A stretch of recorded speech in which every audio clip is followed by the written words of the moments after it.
Thank you for flipping to the B-side for February 2017. In this video, I'm going to be talking about records that I picked up this month, albums I listened to this month, and any cool music news coming at you right now.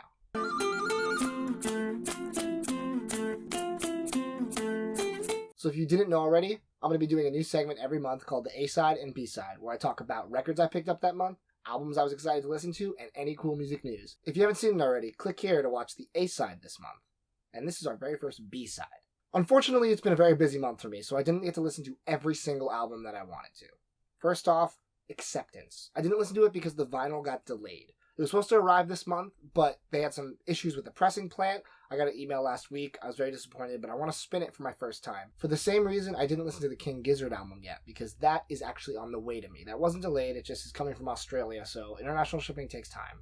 So when that comes, I'm going to throw it on the table. Really excited to hear it, but no sentiment yet. The other one that I really wanted to hear, but I didn't get a chance to, and it just came out not too long ago, is the Dirty Projectors album. So, love Dirty Projectors. I've talked to a ton of my friends, and all of them have glowing reviews about it. They're saying it's exceptional. Even without Amber, it is a knockout. I'm going to go pick it up at Amoeba this weekend. I'm going to probably just grab the deluxe version on faith, knowing that it's going to be that good. I trust my friends' opinions, and I think it's going to be great, but I haven't listened yet because, again, I want to spin it for my first listen. I definitely have high hopes for it.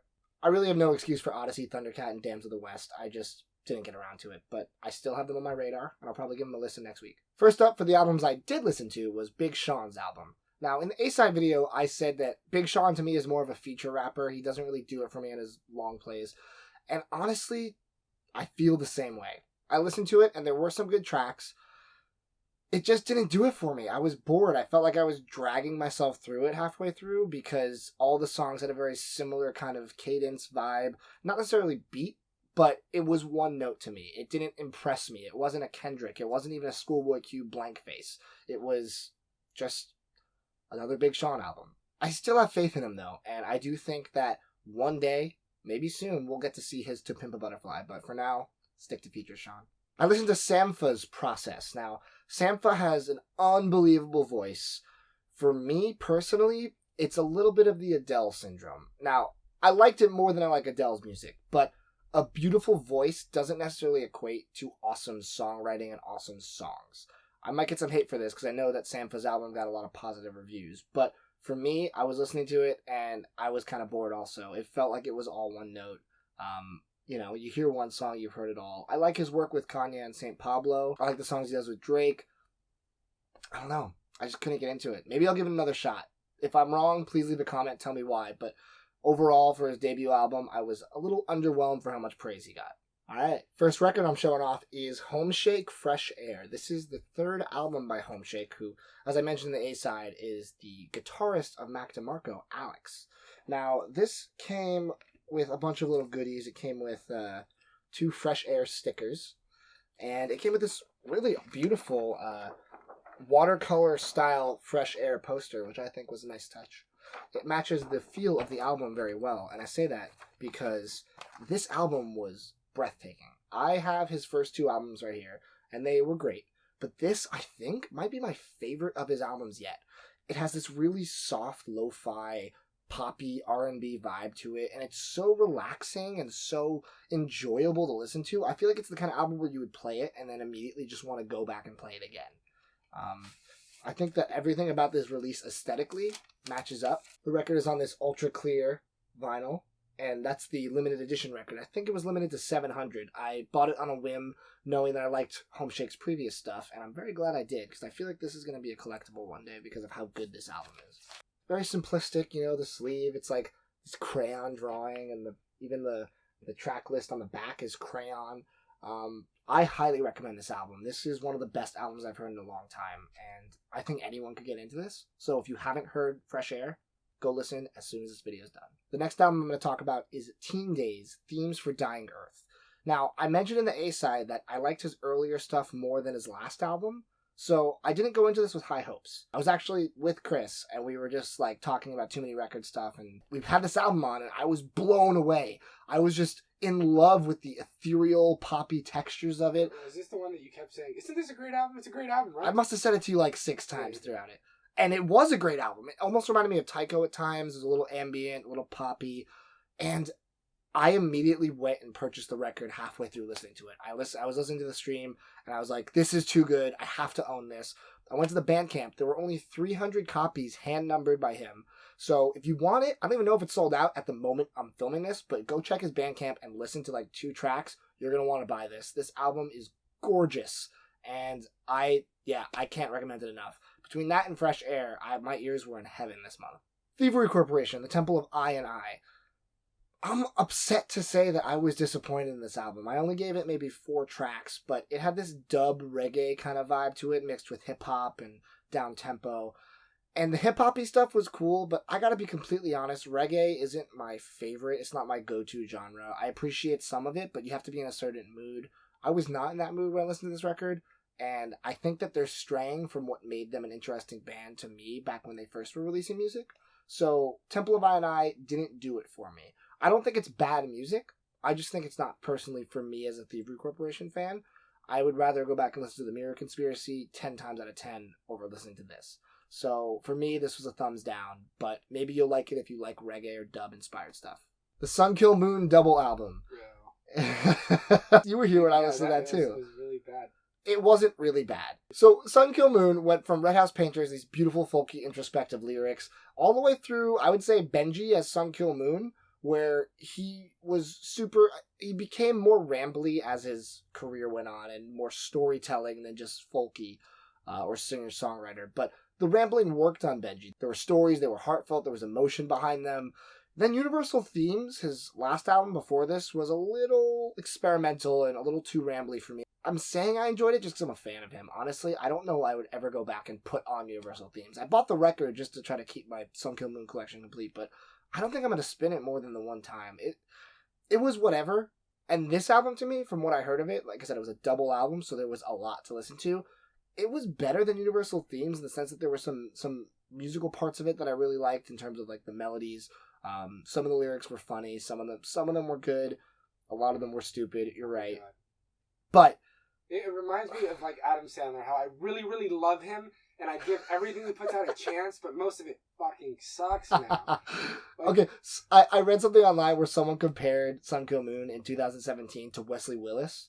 Now, I don't think that he's singing about whooping Batman's ass or the chicken cow. He's not quite that deranged, but he is off the deep end in terms of, I feel like he's phoning it in. He's just making music to make music at this point. And I don't know if he can recover from this. I feel like he's just going to keep going down this hole until he just... I don't know what's going to happen to his career. But this album wasn't a complete letdown. I just, if I'm going to listen to Sun Kill Moon, I'm going to put on Ghosts of the Great Highway. I'm going to put on April. I'm going to put on anything else prior to Benji and before. I'm not going to listen to this new era that often. Maybe if I want to laugh or if I'm feeling particularly masochistic. But I'm going to give this middle of the road. And the rumored Drake album, More Life, did not come out. So I guess we'll expect that sometime this year. I'll keep you guys posted if I hear about release dates or anything in the future A-side or B-side videos. But no new Drake for us. As for music news, the one thing I want to talk about is Beyonce pulling out of Coachella 2017. That's a pretty crazy thing. Now, she's going to be about 6-7 months pregnant at that time, so that makes perfect sense. I get that she's a great performer, but you should not be performing when you're pregnant with twins 7 months into your pregnancy. I don't care who you are. So, good for her to respect the doctor's wishes, to take it easy. Bad for fans, bad for Golden Voice. They did announce that she is going to be headlining 2018, but that leaves us to wonder who is going to fill in the spot for 2017. I think that, plausibly, Frank Ocean, Lady Gaga, Justin Timberlake, I can see any of those people replacing her. They seem like they're relatively relevant right now. They're of a similar caliber.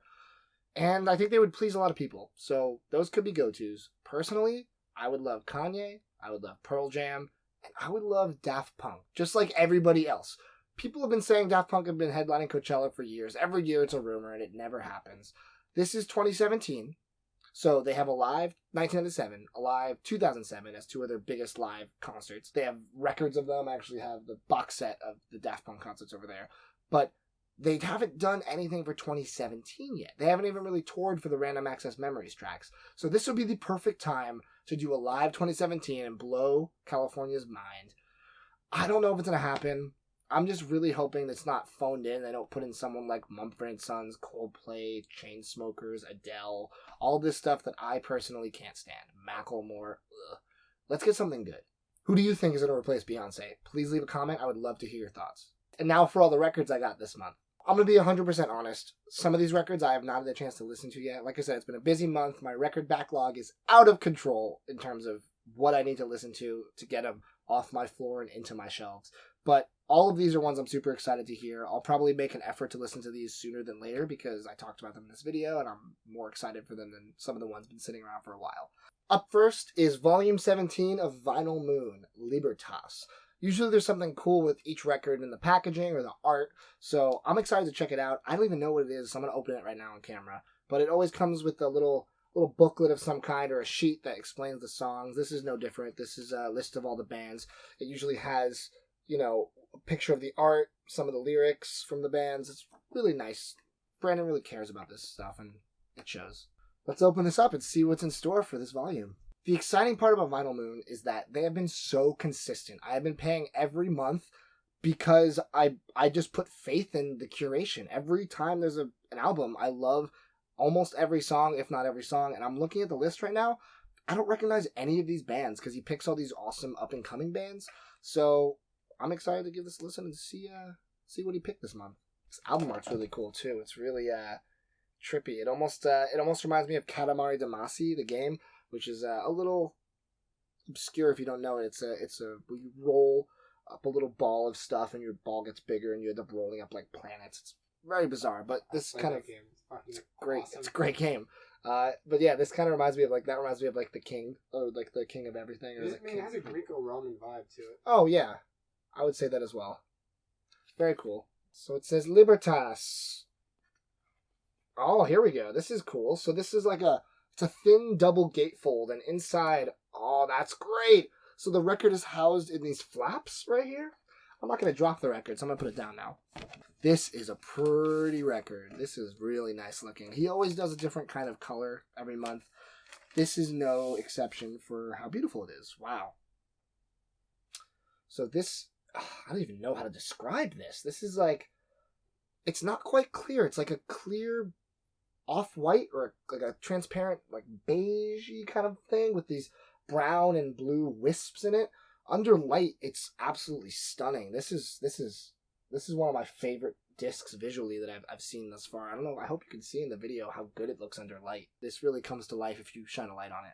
I have no doubt that the music will match how awesome this album is. So if you haven't checked out Vinyl Moon, we do have a video where we interview the creator of it, and I highly recommend just signing up. Check it out. Next up, we're talking Mad Season Above. This is the 2013 Record Store Day pressing. On the top right, you can see I'm number 2000-something.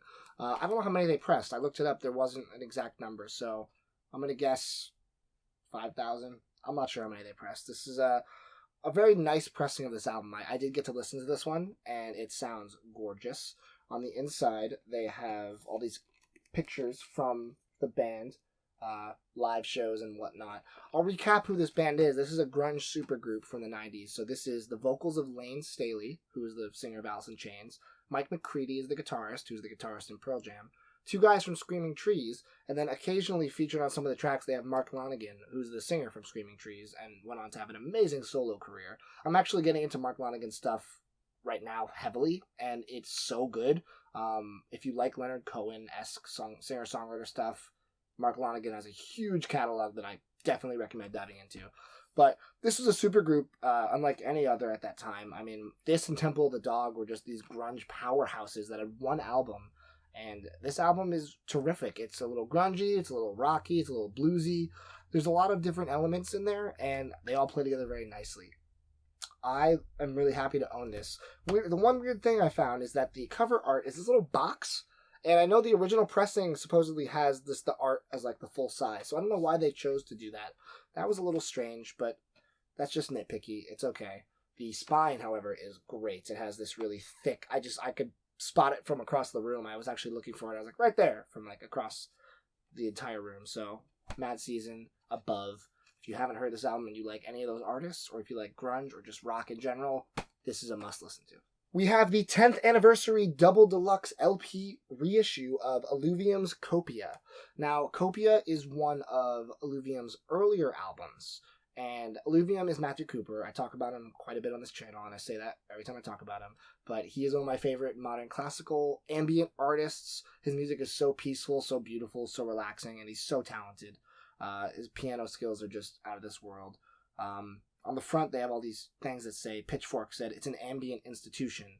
Pop Matter says, the best contemporary ambient musician. And I would agree with both of those things. It's sealed, so I have not listened to this reissue to hear how good it sounds, but I did pick up the limited variant because anything Matthew Cooper I want to get my hands on. So let's take a look and see what it looks like. I think it's like an aquamarine something or other. First disappointment is this is not a gatefold. It is 2 discs. They have no reason to not make this a gatefold, but this really pretty art, I don't see why they couldn't expand this, or I'm sure there's other art from this session. That's always a bummer when there's 2 discs and it's a nice, reissue without the gatefold. I think the gatefold makes all the difference, but maybe that's just me. Download code and the sticker just fell out of my lap. Let's look together. That's cool. It's like this aquamarine kind of putty splatter. Not splatter, it's more like a marbling. That's great. Let's see how it stacks up with the cover. Honestly, I think that the colors, they complement each other, but maybe it should have been a greenish splatter. Greenish marble to match the cover. Yellow, green, kind of. I don't know. What do you think? Do you think this matches the cover? Yeah. Not at all. You have like an art eye too, and you're just like from wrong. This side. I mean, they're from the same family, but they don't really match. Yeah. I think it's a very pretty record. I don't really have any records that are this color in terms of this kind of mix. Maybe they didn't knock it out of the park. I don't know. I feel like Temporary Resonance puts out a lot of good records, and oftentimes their mock-ups and their concepts for colored records don't come out quite as beautiful as intended. This might be one of those cases, but it's all about the music. So the record color falls by the wayside when it comes to the music, and this album is glorious. So I'm going to probably listen to this to go to sleep tonight because this is just bliss. So check out Eluvium. You'll like it. And at long last, after many delays, we have No's beat tape, Bones. No is part of the rap group Cunning Linguists, which is a great group. If you haven't heard them, their early albums, I think We'll Rap for Food, I think that's the name of the album. So good. But this is super cool. This is 36 tracks. They're all relatively short. I listened to a sample of some of them before I purchased this, and I knew that it was going to be fantastic. Oh, whoa! That's awesome! He signed the inner sleeve. So this is on a beautiful record too. It's like a cloud. Wow, it's cool. Under light, it's so different than when it's not under light. Okay. You have wow. Yeah, you didn't see it, did you? No. Whoa, that's crazy. So it's like this translucent blue with white splotches. It looks like the sky. This is really, really nice. This is such a great color. Let's see if the other one's just as pretty. Yeah, same kind of thing where like one side is a lot whiter. Yeah. These are really, really great beats. No is super talented, and this sold out super fast, so I'm really happy to have this, and I can't wait to listen to all of these tracks. It's going to be a good afternoon. Maybe I'll do it this weekend. Another release. First of all, I love this cover. It's just this skelly with a snapback chilling on a boombox. What else do you want? But this is another one that it's not a gatefold. Should have been 2 discs in one pocket. No. Here is a bootleg record that sounds phenomenal for a boot. This is Pearl Jam Unplugged on MTV. So there are a couple unplugged performances that are on vinyl. Nirvana and Alice in Chains are 2 of the most famous ones. Pearl Jam deserves to be on vinyl officially, but there's no official vinyl release. So this was March 16th, 1992. They play, looks like about 8-9 songs. This is a soundtrack. They cover Rockin' in the Free World by Neil Young. Neil Young is one of Pearl Jam's biggest influences, so that makes sense. But this is when they're so young. This is right around the time 10 came out, so this is very early on in their career. And all of these songs sound great. Unplugged means it's mostly acoustic. It's not as heavy as their actual grunge album sound. And they play all their best songs, including State of Love and Trust, which is one of my favorite Pearl Jam songs, not on 10. It was a track from that session, that era. Everything about this boot is great. We have good labels. Disc was pretty clean. Decent weight to it. And it sounds good. I mean, it very likely is sourced from the CD because there's no official vinyl pressing. But as a Pearl Jam collector, as a vinyl collector, I had to have this in my collection when I saw it. And it popped up for a very reasonable price. And now I have it, and it sounds good. So I'd rather listen to this on my table than let's do a CD. So here we go. Oversized CD, sounds good. If you like Pearl Jam, I recommend picking it up. And I also have the DVD of their performance, which I got in the Pearl Jam 10 Super Deluxe Vinyl box set. I did an unboxing of that not too long ago, so check it out right here if you haven't. It is a massive and awesome set. Unfortunately, my MF Doom figure with the Madlib and MF Doom song 7-inch did not come in yet. I don't know what's going on. It said it was going to ship in February. We are about a week from March, so I haven't heard anything yet. I'm hoping it'll ship, I guess, before the end of the month. I will gladly show that off in the B-side for March. And last, but certainly not least, is a vinyl record that people have been asking for a very long time to be pressed. It was never pressed until this year when I started seeing them pop up on Discogs. I'm talking about the Cowboy Bebop original soundtrack. I am not a massive anime fan. I talked about this in the A-side. I've never watched the full Cowboy Bebop. I've seen maybe 5-6 episodes, and it's a really good anime. I would say it's one of the best that I've seen, and I would like to finish it. But the best part of what I watched was actually the audio. The jazzy, kind of frantic, excitable soundtrack of Cowboy Bebop is one of the most iconic music soundtracks when it comes to Japanese animation, from what I can tell. And this is unbelievable as a bootleg, because I don't think this is official. I've looked it up, coming from overseas, no pre-orders in America. That spells bootleg to me. And normally bootlegs are very hit or miss in quality, but this is a phenomenal boot. I'm going to say if you can find this for a good price, grab it. Cover is just, the iconic cover of that. You got the back, very simple. What I was impressed about that most boots don't do is a poly-lined inner sleeve. It's one of the nicer inner sleeves where it has the inner lining. Normally it's like a very cheap sleeve to cut costs because it's a bootleg and they're just trying to rush something out. This is done with care. This is done probably by fans of Cowboy Bebop, and I appreciate that. The disc has nice labels to it on the inside. It has side 1, side 2. Really, it looks really professional. If I saw this in a store in America, I just picked it up, I would assume this was official, just based off the packaging, off of everything about it. I listened to it, and it actually sounds great too. It's probably CD sourced, as most boots are, but it's really quiet. It's a quiet, nice sounding record. It doesn't have a lot of surface noise. It doesn't have a lot of weird stuff, ticks and stuff on the tracks that shows a poor mastering or poor pressing. This is absolutely worth your dime, and I got lucky and grabbed it for about $35 shipped overseas on Discogs. If you can find a cheap copy, add it to your want list, keep looking. Hopefully you can find one. I don't know where else to get it besides Discogs, but if you're a Cowboy Bebop fan, you're going to want this. So that was the B-side for February 2017. I hope you guys liked all the records I picked up and the albums that I listened to. What albums did I miss this month that you heard that you really liked? And I'd like to know what you picked up. So what records did you grab at the store? What did you order online? What arrived? What did you like? What did you not like? Let me know in the comments. If you like this video, give it a thumbs up. If you're not subscribed to the channel, hit that subscribe button so you don't miss out on any of the videos I put out. And don't forget, we do have a Patreon now. So if you want to support the channel, now's your chance. Make sure you check out the Wednesday video, which is coming out real soon. And don't forget, new videos every Wednesday.